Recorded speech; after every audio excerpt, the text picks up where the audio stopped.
Hi, and welcome to another Coleman & Company webinar. This is a live online demonstration. Today we're going to be talking about patches. Patches like this, and patches like this, and patches like this, and patches like this, and patches like this.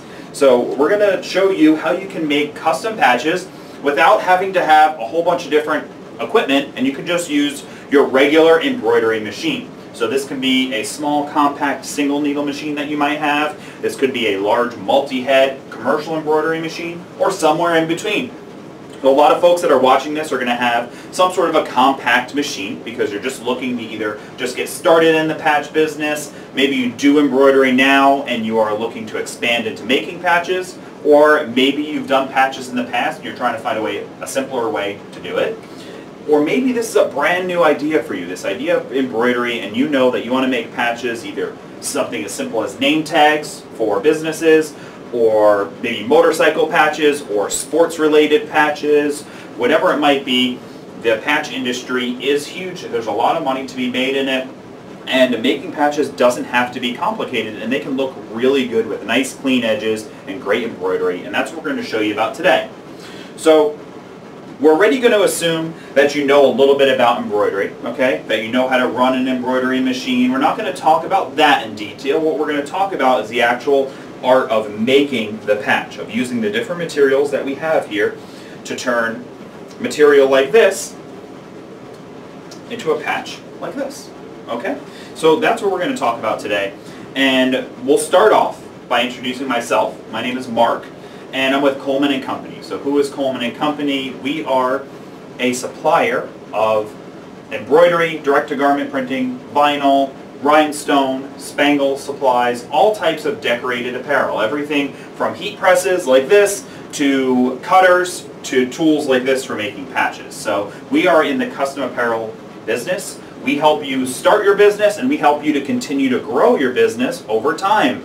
And that's what hopefully this is about. This is either about you starting a patch business or growing your embroidery business with patches. And that's what this video and this webinar is all about. So thank you for joining us.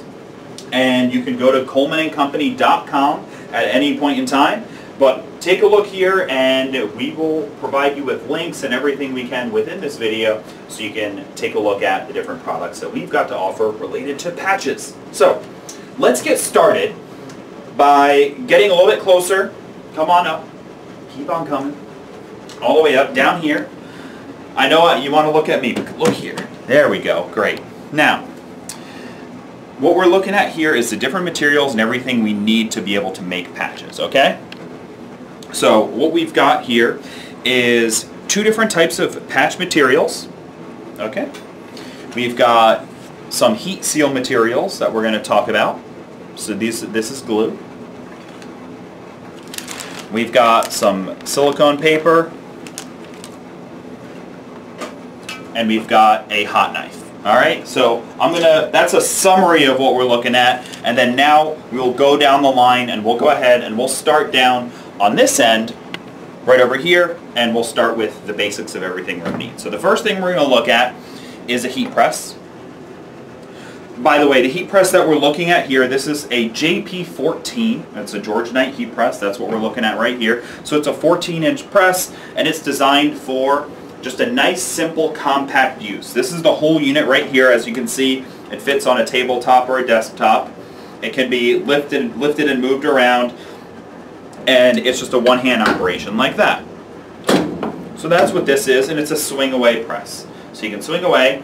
And what we're going to do here is we are going to put our patch material here with other things to actually press and apply heat to our patches at different times during the operation. But we'll talk about that in a minute.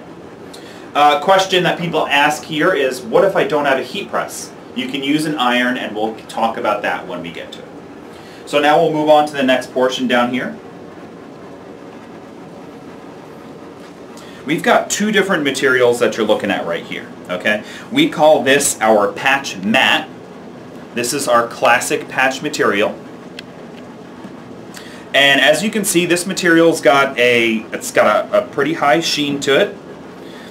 You can see the light reflects really nice and kind of gives that embroidered look where depending on which angle you're looking at, the color begins to change a little bit. Thread really pops off of this really, really well. So whatever you embroider on top of this will pop out really nice. People really like this for doing name badges and stuff because when you make that, that name pops off the background. It doesn't blend in really well, even if the colors are similar.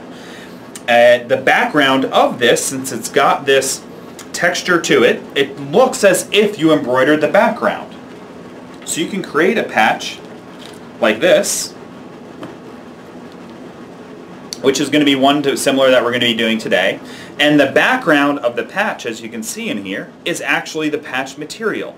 But the whole thing looks like it was all one big embroidery job. So that saves you time, it saves you stitches, it saves you everything that you want to get when you're making patches, in addition to being able to cut it out and get a really crisp, clean edge on that. So this is the similar design that we're going to be cutting out today towards the middle and end of this video.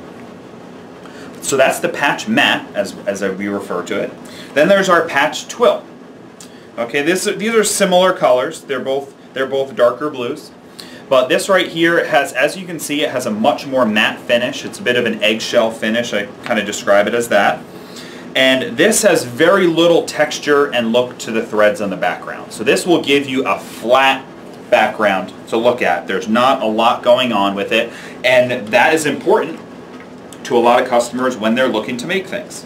As you can see with this one right here, this Maria, the background and the stitches are both matte. There's no real change in the light or the reflection on this. So that's what's nice about this one. Particularly popular with somebody who wants a simple looking name badge, or motorcycle enthusiasts often like this because they're not looking for a high sheen. They're looking for something that gives a good classic, clean, simple look.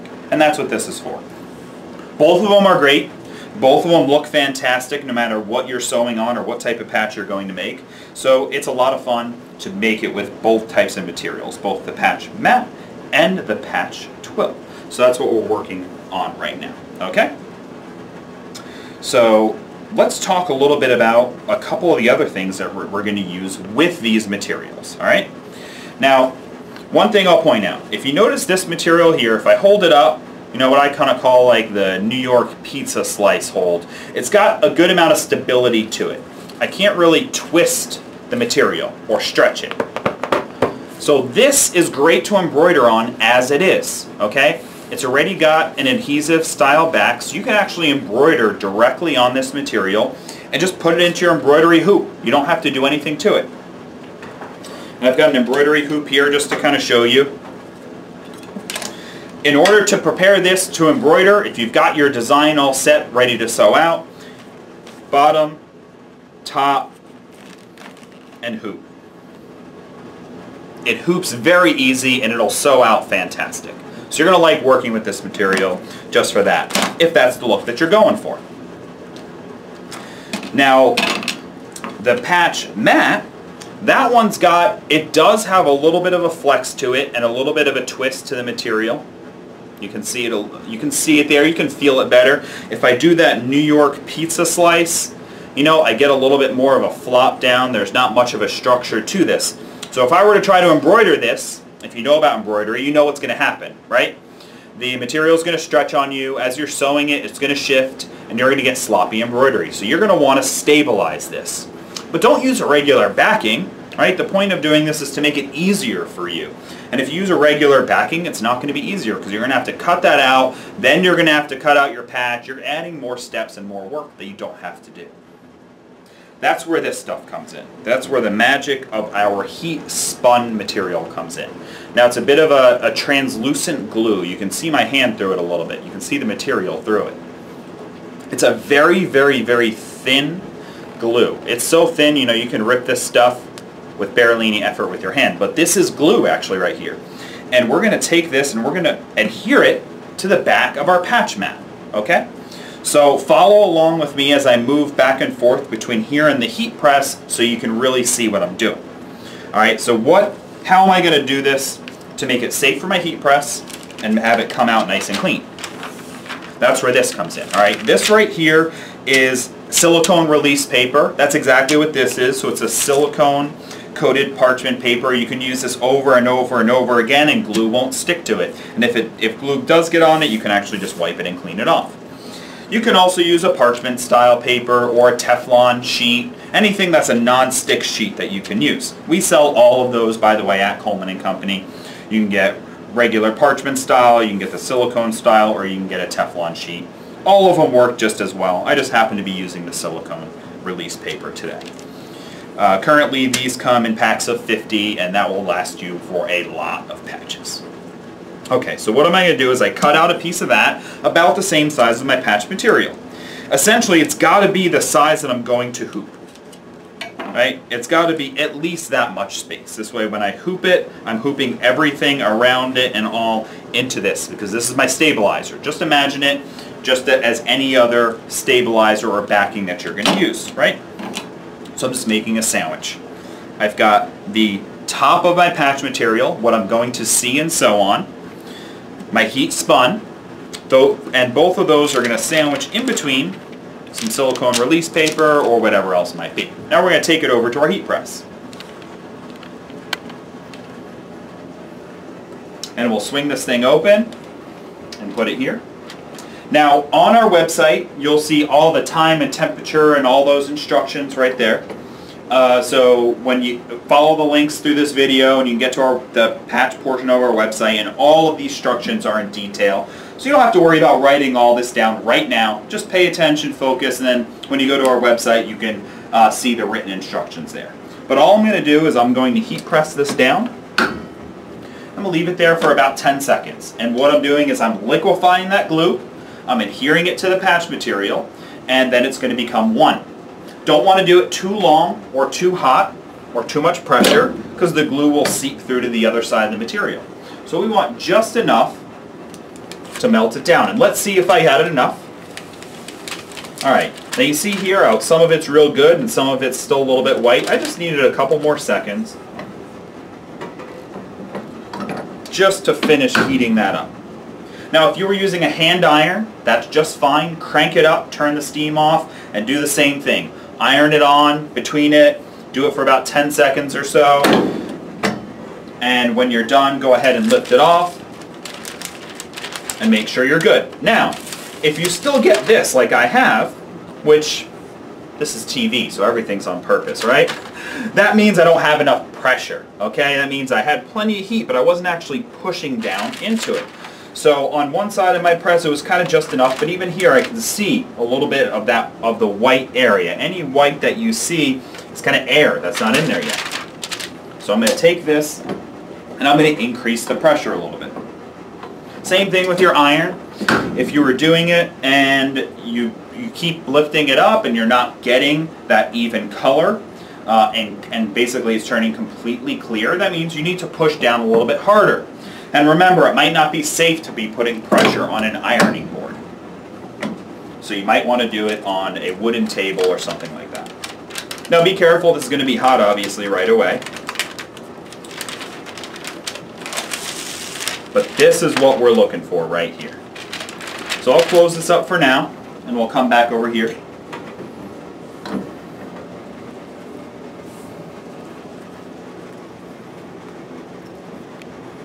Now this right here is what we're looking for. You see we've got the sheen on the back now. That's that HeatSPUN glue. The HeatSPUN turned into this, which is going to look very similar to the back of this, isn't it? When we have this material made, it's made with it. When we have this material made, it is made separately. Okay? So this one comes as the stabilizer like so. So now this is ready to hoop. Okay? So and it's the same thing as the twill material, bottom of the hoop, no additional stabilizers, nothing like that.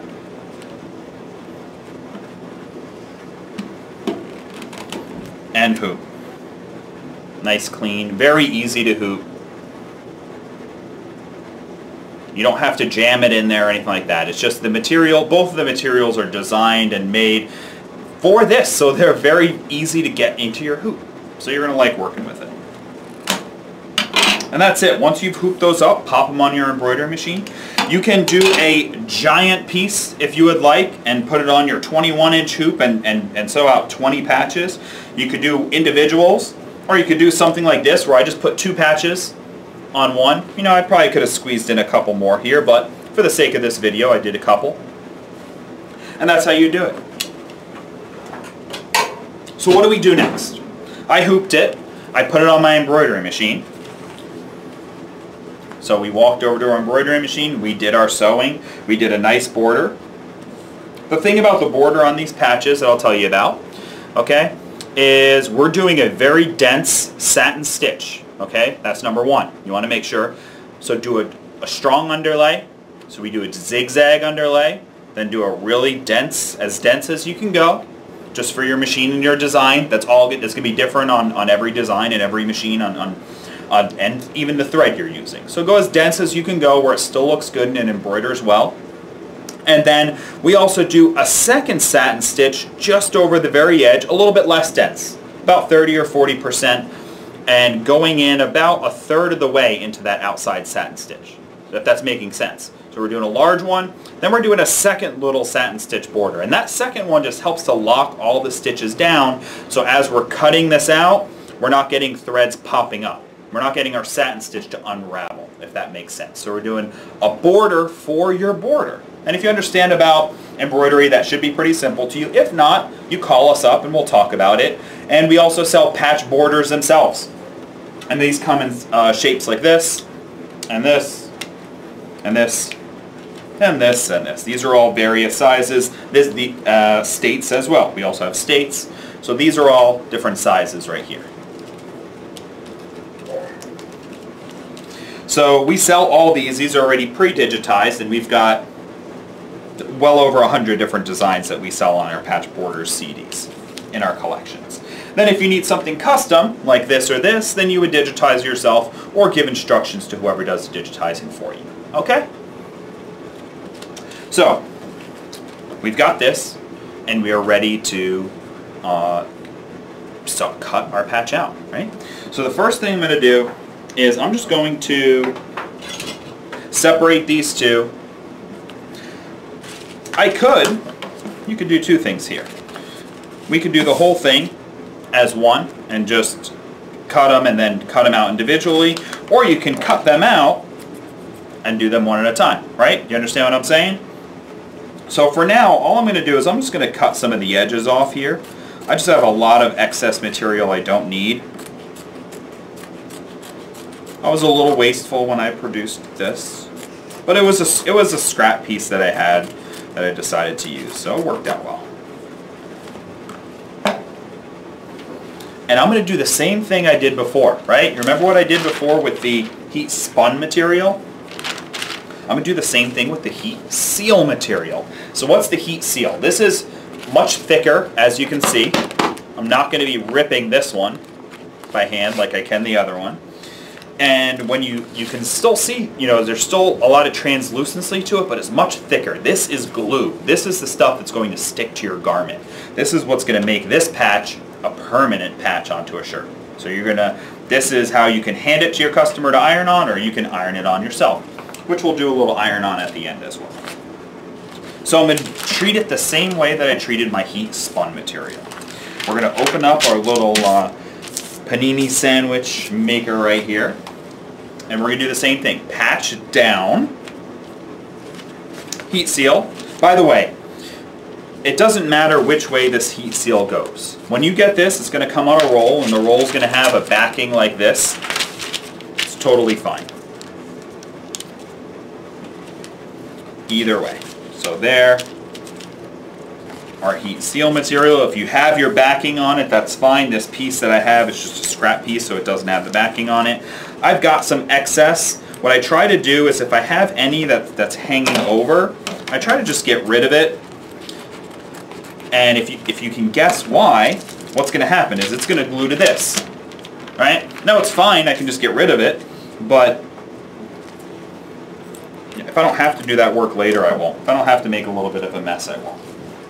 So I'll just cut some of the excess off, and then I'll close up my sandwich. And what are we going to do? We're going to take it over to our heat press.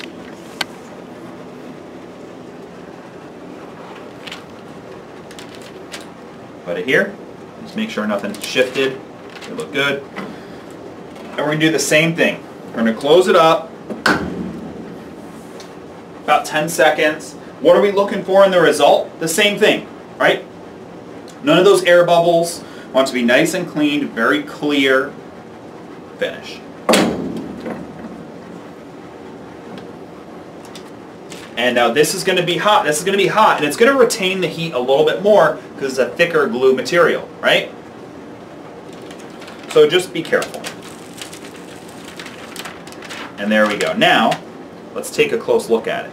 If you can see, there's still some air. I didn't fully get it, right? So this is the stuff I'm looking for. I want to show you guys what we're looking for. Is that any time that you're getting that, you know, you're going to want to heat it again. Sure, I'm on my heat press. And again, you might need to increase the pressure a little bit. You might want to check your temperature, increase your temperature a little bit, and make sure that you're right. I think I do need to increase my temperature a little bit on this one. But we're good. So come over here and we'll let that cool for a second. And then we'll open it up. There we go. That's what we're looking for. The back should be nice and clear, and it should feel very stable. And then the front of our patches, it looks really beautiful now. If we noticed before, it was a little bit buckled on the edges, and now it's nice and crisp and clear, and it's just perfectly smooth. That's how you know you did it right. If it doesn't look like that, go back to the heat press. Give it another couple seconds. So we're ready for our final step to cut our patches out. All right, so let's go over to our patch cutting station.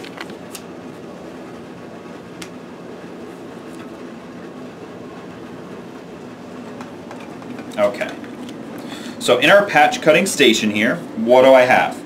I've got my hot knife and my tool holder. I've got a paper towel. And here I'm working on a piece of glass because I'm working on wood.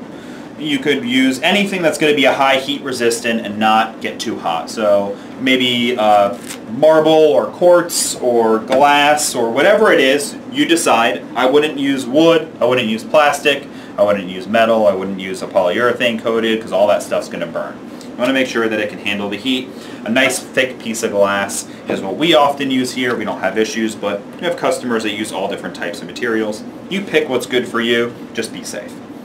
And the tool holder is great too. That keeps your hot knife off of their table, and it's got these coils so the heat will just kind of go out nicely and not stay stuck in one place. That helps so you can pick up your hot knife and it's not overheated on you. It's comfortable in your hand.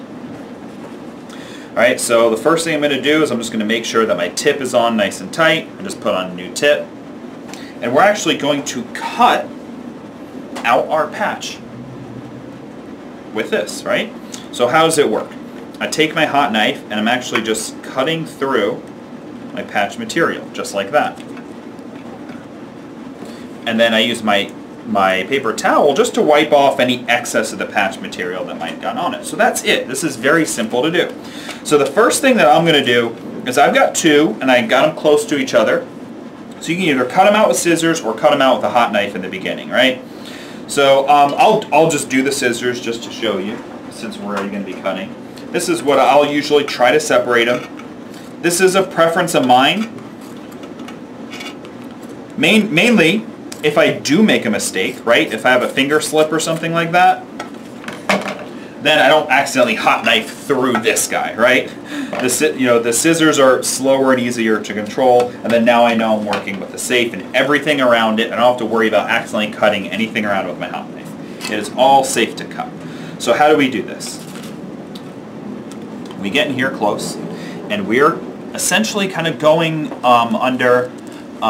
we're going kind of at an angle. A little bit of an angle. Imagine in your mind's eye that you are cutting underneath the edge of your satin stitches. All right, not straight down, because you don't want to cut that, nice curved border there, but almost like you're kind of cutting underneath them. All right, and that's it. Go as quick as you reasonably can. That's the best way to do it. The faster you go, the better. I'm sure some people can whip through these things really fast. If you can, great. The slower you go, the more heat you're putting on your stitches, and you're more likely to, burn a spot. You don't want to do that. So you don't have to go lightning fast, but but don't go super slow. Now let's do it.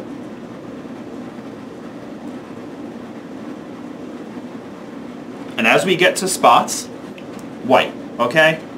Wipe as much as you feel you reasonably need to. That's the best way to put it.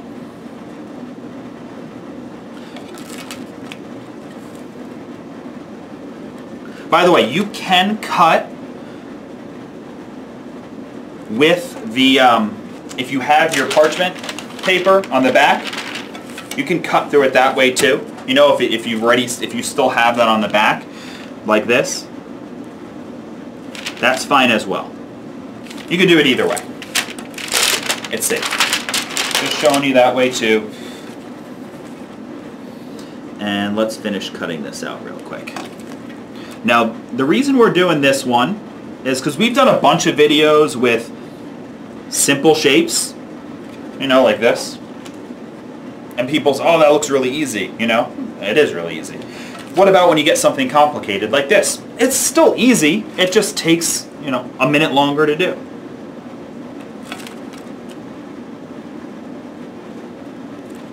We'll just go around and do it.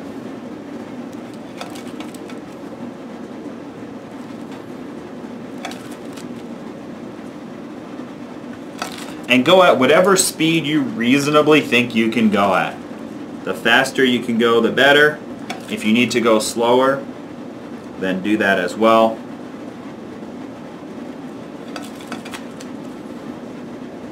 But this one's got a lot of little curves and cuts and such through here.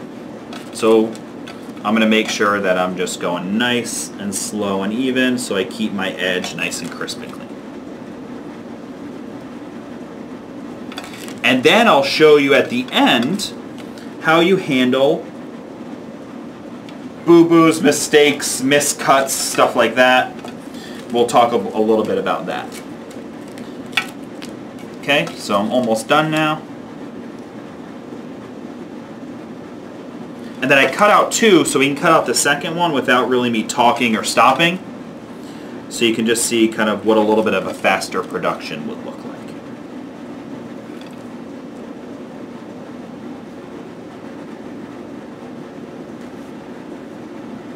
I feel I want to do one more white before I finish this off.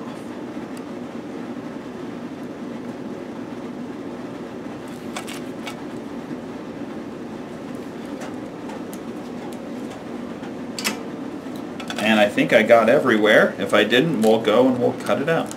Nope, we did. So, here's our cutout patch.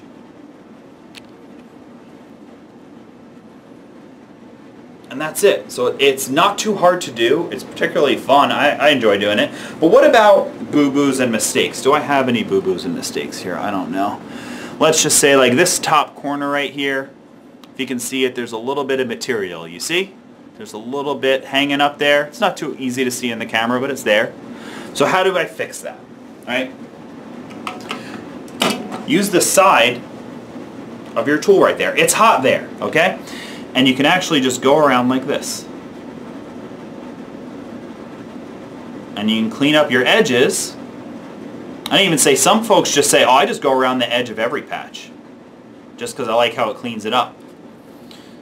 So just go around your edges just like that. Clean them up, smooth them out.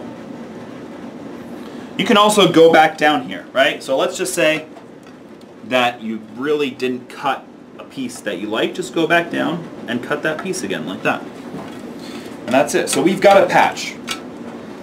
I created two.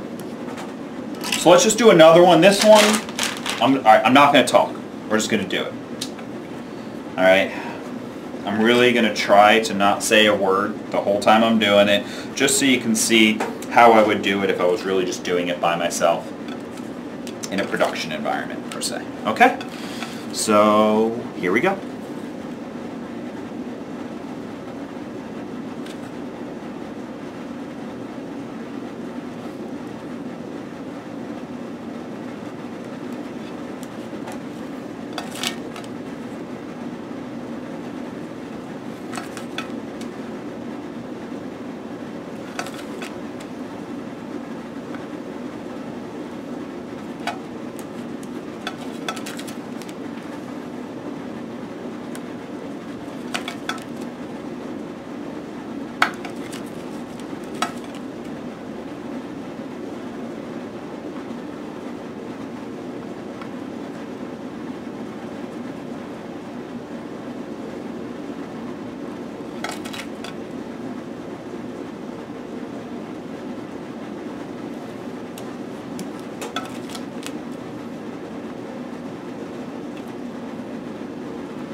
think I'm done.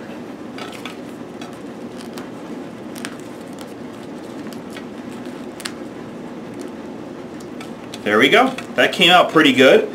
I'm just going to go across the edge here and see if I have any little, you know, boo-boos or misses or anything like that. Also, I've seen folks use a lighter too. You know, if there's like little hanging threads or little pieces on the edge they don't like, they use a lighter. That's fine too. Let's clean up. And here we go. There we go. So we've created 2 patches, not too hard at all. You don't have to be a pro. You definitely don't have to have a steady hand. I can't draw a circle or a straight line with a pencil. I can do it with a computer. I can draw a circle really well with a computer. But with a pencil, I can't. But I can cut out a patch. You don't have to be any type of amazing artist or anything like that to be able to do this. If you are, you're going to do better than me. I'll tell you that. But this comes out really cool. So here's a couple patches, and here's a couple more. And while we're here together, I think I have a shirt, and we can stick one to a shirt, right? You want to see what that looks like, I'm sure.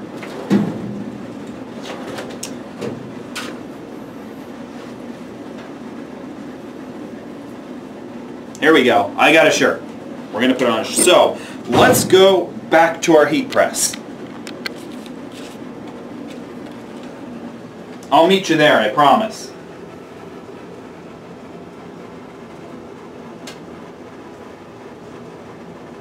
Before I stick it to my shirt, I'm going to make sure that all my edges are good. I'm going to look at it close for a second here.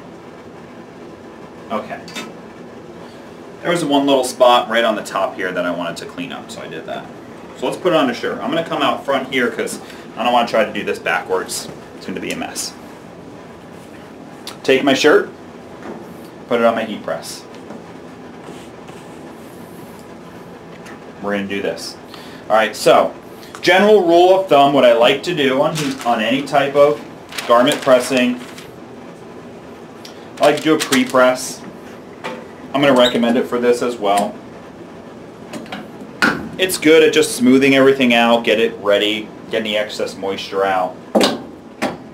I find that just everything seems to work a little bit better with a little bit of a pre-press on it. We're going to take our patch, put it right where it belongs, right in the middle there.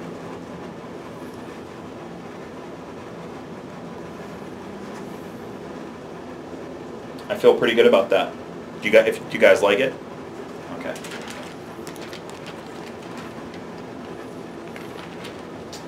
Release paper, Teflon sheet, it's always recommended. We are working with glue. I don't want to get that stuck to my heat press or my iron.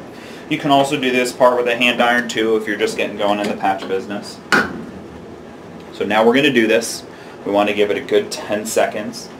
I've got it at about 300 degrees. I probably would do it even a little bit higher, but this will be plenty to get it done. About 10 seconds with about a medium pressure. We want enough pressure so the glue seeps through our garment, okay? Now if you want to get a little bit more, if you're working with something that you know is going to be beat up pretty well, you can flip it over, use the paper. You're going to be happy you did. And you can give it some more this way. So you're putting heat on both sides of your garment. That's another good way to do it. Every time you heat it, the glue will liquefy. And this answers a question that people ask about. Here, I'll get behind here and well, I'll give you a close-up view and then we'll get a farther away view so you can see. And now we'll get a farther away view so you can see here. But people ask, right? How can I embroider on the pocket of a shirt? There's one way you can do it, is by actually putting a patch on your garment. So, do you think this is my size? I don't know. We're going to try it on. Why not?